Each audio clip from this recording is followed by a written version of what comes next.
Welcome to another episode of My Weird Prompts, an AI-generated podcast featuring the random prompts of Daniel Rosehill as answered by a revolving cast of friendly AI characters.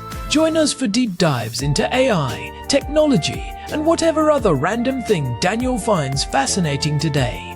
Subscribe on Spotify or your favorite podcatcher. Now, today's episode. This episode was generated using artificial intelligence. Please verify facts. Hi, Herman and Corn. I'd like to ask one more question about open source that sits downstream of our episode about the open source versus open weights topic in AI. And I'd like to broaden out a bit to talk about the open source movement in general.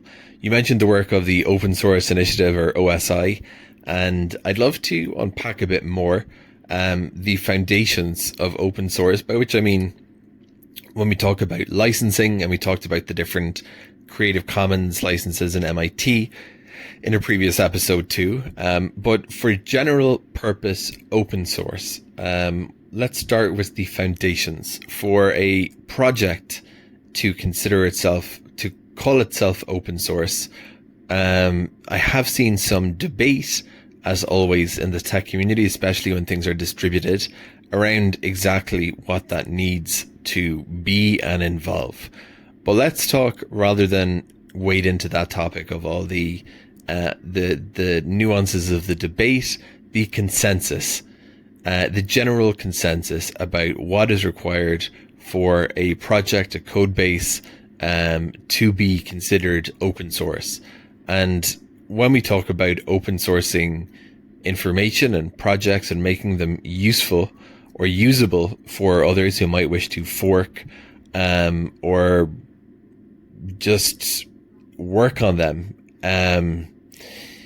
we're not always just talking about the code base. Sometimes for something to be open source, the documentation, the ideas, the IP as a whole needs to be looked at. And let's delve into that a bit as well and get specific. What are some examples of projects where the code base and other components collectively need to be made accessible and free for people to be able to usefully tinker them and really fulfill the beautiful potential of open source, which I think that Git is just one of the great inventions of all time. The idea that you can put out something even today, especially in the era of vibe coding, I think it's particularly relevant and exciting.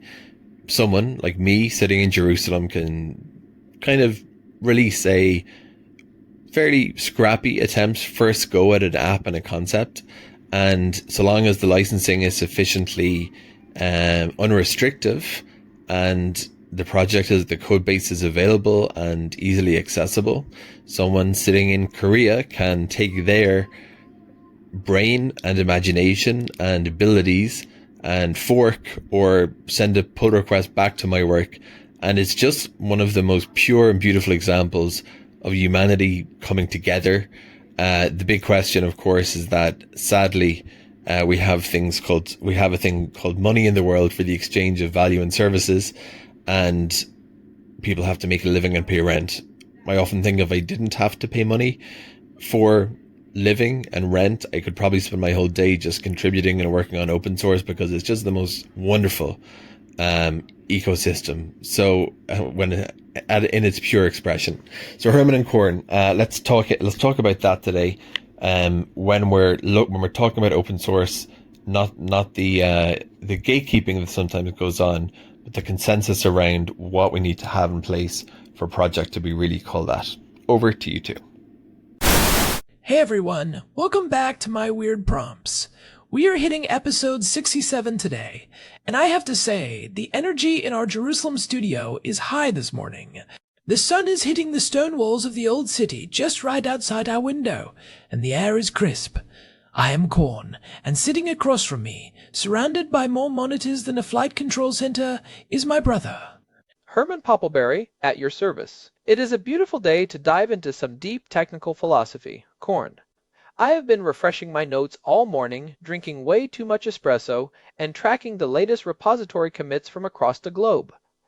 There is something about the morning light in Jerusalem that really makes you want to deconstruct complex systems. Well, you are in luck because today's prompt from Daniel is a heavy hitter. It is about the very foundations of the open source movement. Daniel wants us to look past just the code and explore what it actually takes for a project to be truly open source in 2026. We are living in the era of vibe coding and these massive integrated ecosystems, and Daniel is asking if the old definitions still hold water. He wants to know about the documentation, the ideas, and the intellectual property. That is such a timely topic, and honestly, it is a bit of a battleground right now. We often use the term open source as a catch-all for anything that is free to download or anything you can see on GitHub, but the legal and philosophical requirements are much more rigorous than that. It is not just about the availability of the text files. It is about the right to fork, the right to redistribute, and the right to actually understand the ideas behind the implementation. If you can see the code but you cannot legally change it or understand how it works, is it really open? That is the million-dollar question, or maybe the multi-billion-dollar question, given the valuation of some of these companies. I think we should start with that consensus you mentioned. When we say a project is truly open source, what are the baseline boxes it has to tick? Most people think of the license, like MIT or Apache, but Daniel's prompt suggests there is a much broader spectrum involving documentation and intellectual property. You are spot on. To understand the consensus, we really have to look back at the Open Source Initiative, or the OSI. They have had a 10-point open source definition for decades, and even in 2026, it remains the North Star. It includes things like free redistribution, meaning the license cannot restrict any party from selling or giving away the software. It requires access to the source code. It must allow for derived works, which is the legal way of saying you have the right to fork it. I remember you mentioned that last one before, the no discrimination against fields of endeavor. That one always seemed particularly important to you. It is huge, Corn. It is the most controversial part for many people. You cannot say this is open source except for use by the military, or except for use by insurance companies, or except for use by people I do not like. If you put those restrictions on it, it might be source available, it might be free-ish, but it is no longer open source by the global consensus definition. This became a massive point of contention in 2024 and 2025 when we saw the rise of ethical source licenses. People wanted to prevent their code from being used for surveillance or warfare, which is a noble goal, but it breaks the fundamental definition of open source. I remember we touched on this briefly when we talked about open weights versus open source in AI. It seems like the industry is currently in a bit of a crisis of terminology. Companies want the marketing glow of the open source label without actually giving up the competitive advantage of their secret source. We see this all the time with these large language models that claim to be open, but they only give you the final weights, not the training data or the recipe. Exactly. And that brings us to the documentation and ideas part of Daniel's prompt. This is where the rubber meets the road in 2026. If I give you 1,000,000 lines of uncommented, obfuscated code that was generated by a machine, but I tell you it is under a general public license, have I really fulfilled the spirit of open source? Technically, yes, according to the letter of the law. But practically, if no human can understand it or modify it without a supercomputer or a decade of training, is it truly accessible? The OSI recently finalized the open source AI definition, and it specifically addresses this. It says that for an AI model to be open source, you need to provide enough information about the training data and the training code so that someone else could substantially recreate the work. That is where the documentation comes in. I have seen projects where the code is open, but the build process is a complete black box. You download the files, but you need a proprietary compiler or a specific cloud environment that costs $5,000 a month to actually run it, or the documentation is locked behind a paywall or a proprietary wiki. To me, that feels like a massive loophole. If you cannot actually build and run the software from the source using public instructions, the openness is just a facade. I agree. In the developer community, we often talk about the bus factor, which is how many people would need to get hit by a bus before a project dies. In a truly open source project, That factor should be high because the knowledge is distributed through documentation, public mailing lists, and transparent design documents. If the only people who know how the system actually works are 3 engineers at a specific company, the community cannot effectively fork it. They might have the code, but they do not have the institutional knowledge. Let's talk about that word fork for a second. For our non-developer listeners, forking is basically taking a copy of the project and starting your own version of it. It is the ultimate check and balance in the ecosystem. It is the nuclear option. If a project lead becomes a tyrant, or a company tries to monetize a feature everyone hates, or they change the license to something restrictive, the community can just fork it and go their own way. But Herman, how does IP, or intellectual property, play into this? Can a project be open source if the name is trademarked? That is a very thorny issue that we saw come to a head with the Rust Foundation a few years ago. Trademarks are actually one of the few things that are often kept closed even in open source projects. Look at Mozilla Firefox or the Linux kernel. You can take the code for Firefox, fork it, and call it Iceweasel, which is what Debian did for a long time. But you cannot call your fork Firefox without permission from Mozilla. The consensus is that the code and the ideas must be free, but the brand can be protected to ensure quality and prevent confusion.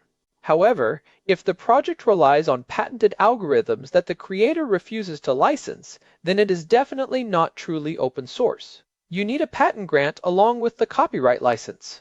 In 2026, we are seeing more projects use the OIN, the Open Invention Network, which is a massive patent non-aggression community.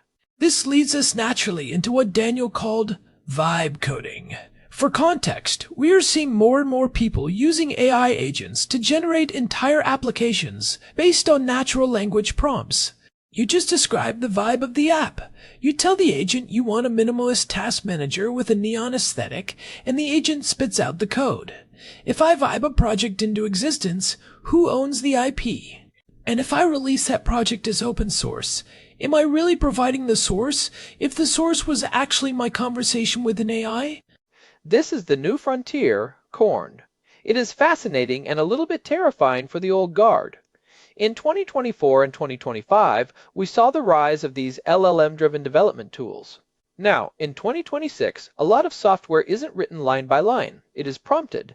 If a project is truly open source in the era of vibe coding, I would argue that you must release the prompts and the model weights used to generate the code, not just the generated code itself. Because the generated code is effectively the binary in this scenario. The prompt is the new source code. That is a provocative take, Herman. So you are saying that if I give you 1,000 lines of Python that an AI wrote for me, but I do not give you the specific instructions and the system prompts I gave the AI to get that output, I am withholding the true source. Think about it. If you want to fork my vibe-coded project, you do not want to go in and manually edit the messy AI-generated Python. That is like trying to edit a compiled assembly file. You want to take my prompts and iterate on them. You want to change the vibe. If you do not have the prompts, you are essentially reverse engineering a compiled artifact. It breaks the whole philosophy of being able to understand and modify the work. We are seeing a new movement called Open Vibe, where developers commit their prompt history and their agent configurations right alongside their code. It is like the difference between giving someone a cake and giving them the recipe. The generated code is the cake. The prompt is the recipe. If you want to be open source, you have to give them the recipe. Exactly. And we are starting to see some movement on this from the legal side. There are new licenses being proposed, like the Generative Open License, that specifically cover the generative pipeline. But it is still a bit of a wild west. Most projects are still just dumping the generated code on GitHub and calling it a day, which I think is going to lead to a lot of technical debt and unmaintainable forks in the next few years. I want to move towards some specific examples that Daniel asked for. Who is doing this right? Who is making the code, the docs, the ideas, and the IP collectively open? The gold standard, even after all these years, has to be the Linux kernel. It is not just that the code is GPL version 2. It is the entire governance model. The documentation is incredibly extensive, though sometimes dense. The mailing lists are public and archived. The ideas are debated in the open. And while Linus Torvalds has a certain level of authority, the project has been forked and adapted into 1,000 different flavors. It is the ultimate proof that open source works at scale. Another great one is Blender, the 3D creation suite. They are a powerhouse of open source. They don't just release the code, they release open movies and open assets created with the software to show people how to use it. Their documentation is world-class, and they have a very clear IP policy that encourages people to build plugins and extensions. They have the Blender Foundation, which acts as a neutral steward for the project. I would also point to the Godot engine in the gaming world. Since Unity had that massive PR disaster a few years back with their pricing changes, Godot has become the poster child for what a truly open project looks like. It is MIT licensed, which is very permissive. The development is funded by a non-profit foundation, and they are extremely transparent about their roadmap. Anyone can see why a certain feature was added or why a certain architectural decision was made. That is the ideas part of the equation. It is not just what the code does, but why it does it. They even have a proposal system where the community can vote on and discuss new features before a single line of code is written. What about in the hardware space? I know that is a different beast, but it feels relevant to the idea of total openness. RISC-V is the big one there. It is an open standard instruction set architecture. They aren't just giving away a chip design, they're giving away the specification for how a chip should talk to software. This allows anyone to design their own processor without paying royalties to companies like ARM or Intel. It is a fundamental opening of the ideas at the very base of computing. In 2025, we saw a huge surge in RISC-V adoption in data centers because companies wanted to avoid the licensing fees and the black box nature of proprietary silicon. It seems like the common thread here is the existence of a foundation or a neutral governing body.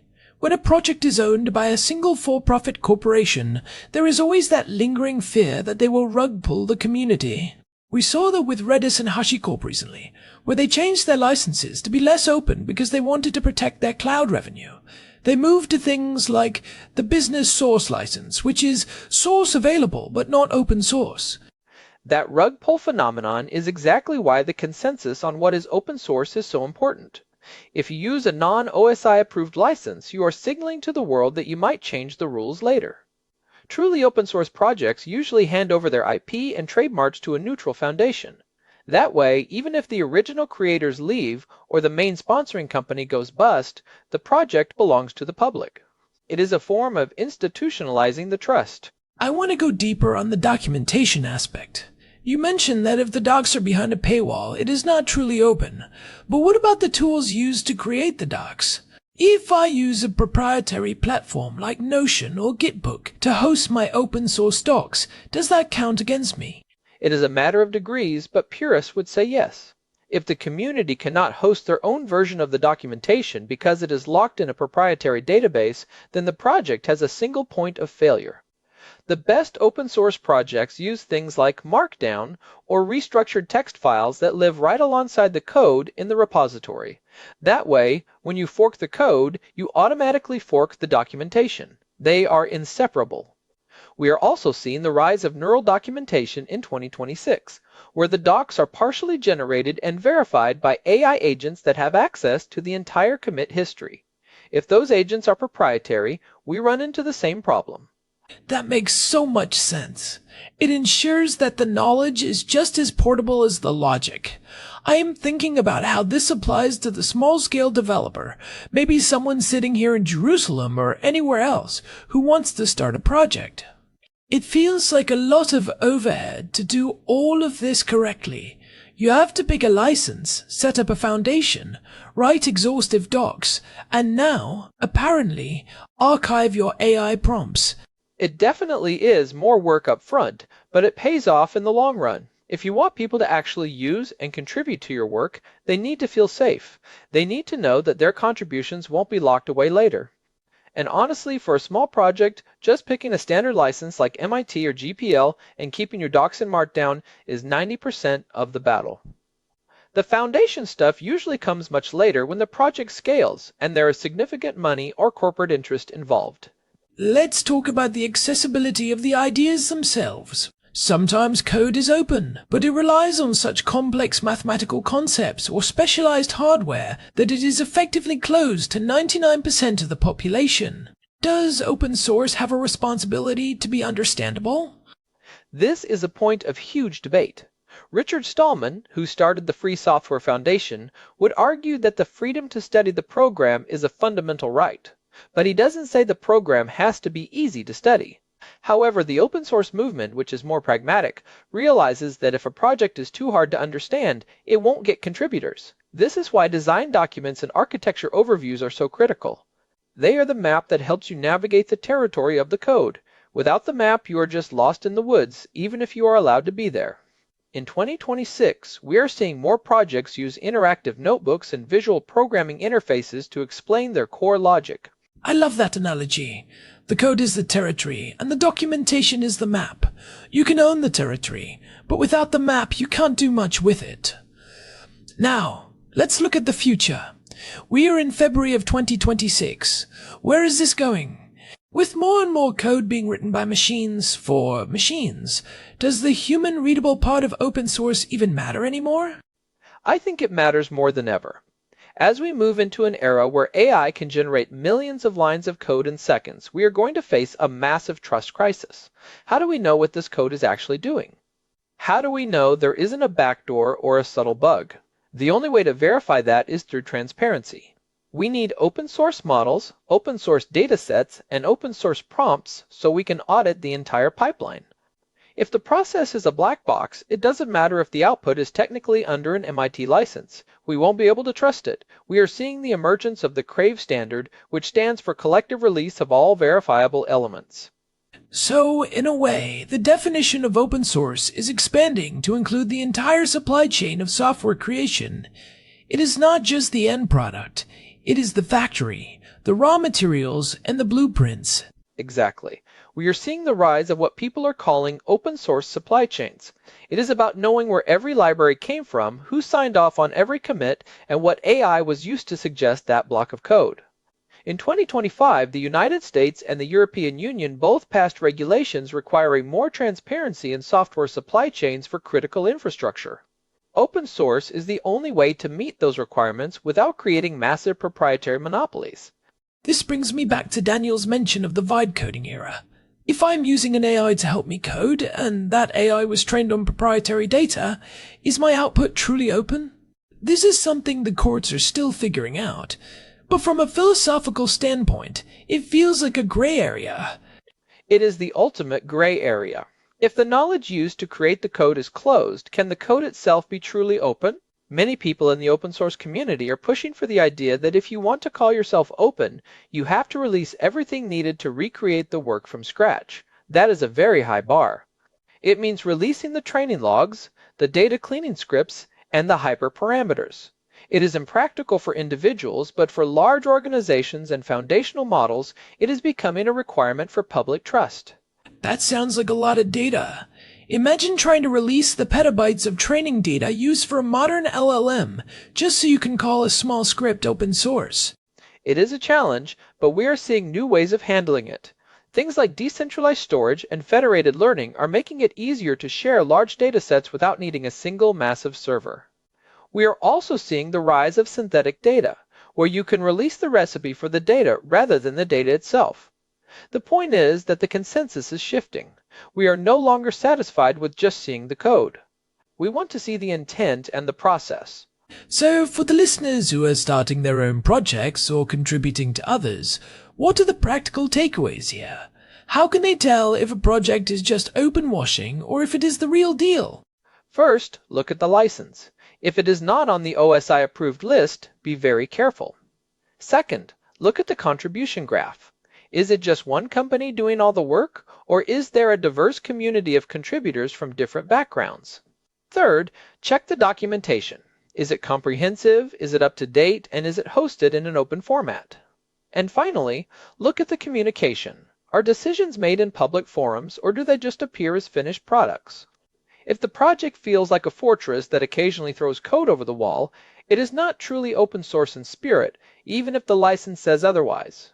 I think that is a great checklist. It really gets to the heart of what Daniel was asking. It is about the culture of openness, not just the legal permission. It is about building a community where everyone has the same map and the same rights to the territory.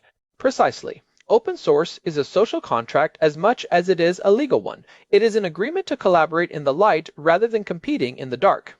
And when it works, it is, as Daniel said, one of the most beautiful examples of humanity coming together. I mean, think about it. We have these global systems, the very backbone of the internet and our modern economy, built on the voluntary contributions of people who just want to make something cool and share it. It is a miracle of coordination. It really is incredible.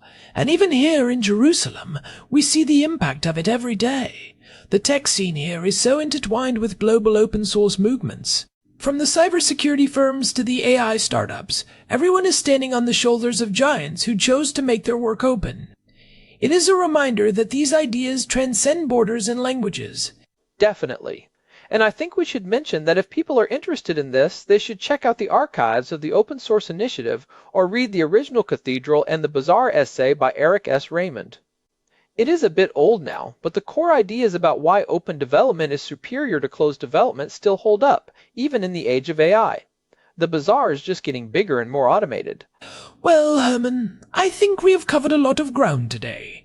From the legal definitions of the OSI to the future of vibe coding and the importance of open supply chains. It is clear that being truly open source is a high bar, but it is one that is worth striving for if we want a future that is transparent and trustworthy. I couldn't agree more. It is about building a future where knowledge is a public good rather than a private secret. And I think that is a goal we can all get behind, whether we are writing code by hand or vibing it into existence with an AI agent. Absolutely. Before we wrap up, I want to say a huge thank you to Daniel for sending in this prompt. It gave us a lot to chew on, and I hope it was helpful for everyone listening. It is prompts like these that keep us digging deeper into the weird and wonderful world of technology. Yeah, great prompt, Daniel. It is always fun to dig into the philosophy behind the tools we use every day. It makes you look at your own code and your own workflow in a different light. And hey, if you have been enjoying the show, we would really appreciate it if you could leave us a quick review on your podcast app or a rating on Spotify. It genuinely helps other people find the show and keeps us going. We are aiming to hit 700 episodes soon, and we can't do it without your support. It really does. We read all of them, and it is great to hear what you all think, even the critical ones. Especially the critical ones, actually. That is the spirit of open source, right? Peer review. Exactly. You can find all of our past episodes, all 667 of them, at myweirdprompts.com. We have an RSS feed there for subscribers and a contact form if you want to get in touch. You can also reach us directly at show@myweirdprompts.com. Send us your prompts, your feedback, or just say hi. We are on Spotify, Apple Podcasts, and pretty much everywhere else you get your audio fix. We are even on some of the decentralized podcasting platforms that are popping up. This has been My Weird Prompts. Thanks for joining us in Jerusalem today. I am Corn.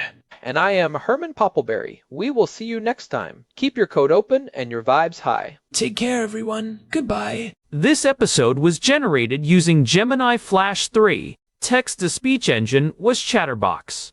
Thanks for listening to another episode of My Weird Prompts, an AI-generated podcast featuring Daniel Rosehill's AI prompts, as answered by a revolving cast of friendly AI characters including me, Cornelius the Sloth. Subscribe on Spotify or visit myweirdprompts.com.